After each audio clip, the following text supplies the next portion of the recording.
ഇപ്പൊ പുതുപ്പള്ളിയിലേ ഇപ്പൊ ഉമ്മൻചാണ്ടി സാറ് ബാക്കി വെച്ച് ഇനി ചെയ്യണമെന്ന് ഉള്ള കുറച്ച് കാര്യങ്ങൾ ഉണ്ടായിരിക്കുമല്ലോ, എന്തൊക്കെയാണ്? അല്ല, അദ്ദേഹം ഇവിടെ ഒരു സൂപ്പർ സ്പെഷ്യാലിറ്റി ഹോസ്പിറ്റൽ പണിയണമെന്ന് ആഗ്രഹിച്ചു.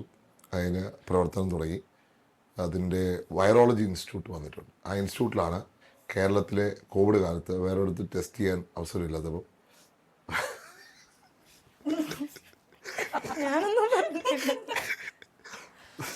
4 ലക്ഷം ടെസ്റ്റ് നടത്തിയത് അവിടെയാണ്. അതിന് ഒരു സൂപ്പർ സ്പെഷ്യാലിറ്റി ഹോസ്പിറ്റലാക്കി കൊണ്ടുവരണം. അതെടുത്ത് UDF ഗവൺമെൻറ് ചെയ്യുന്നതാണ് എൻ്റെ പ്രതീക്ഷ. എനിക്ക് തോന്നുന്നു ഇവിടെ മൈഗ്രേഷൻ്റെ ഒരു പ്രശ്നമുണ്ടല്ലേ, വലിയ ഇഷ്യൂ. അത് നമുക്ക് എങ്ങനെ സോൾവ് ചെയ്യാൻ പറ്റും? അതിന് ഞാൻ കേരളത്തിൻ്റെ സൊല്യൂഷൻ എന്ന് പറഞ്ഞാൽ സ്പോർട്സ് ഒരു സൊല്യൂഷനാണ്, IT ഒരു സൊല്യൂഷനാണ്. അതുപോലെ തന്നെ നമുക്ക് കൃഷി ശരിക്കും നമ്മൾ ഫോക്കസ് ചെയ്ത് ഡെവലപ്പ് ചെയ്താൽ നമുക്ക് ഒരു ഹൈ ഈൽഡ് കിട്ടുന്ന തരത്തിൽ നമ്മൾ കൃഷിയെ വളർത്തിയെടുക്കുക. പക്ഷെ നമ്മളത് ശ്രമം നടത്തിയിട്ടില്ല എന്നാണ് എൻ്റെ പൂർണ്ണ വിശ്വാസം. നമുക്കതിലേക്ക് പോകണം. അതാണ്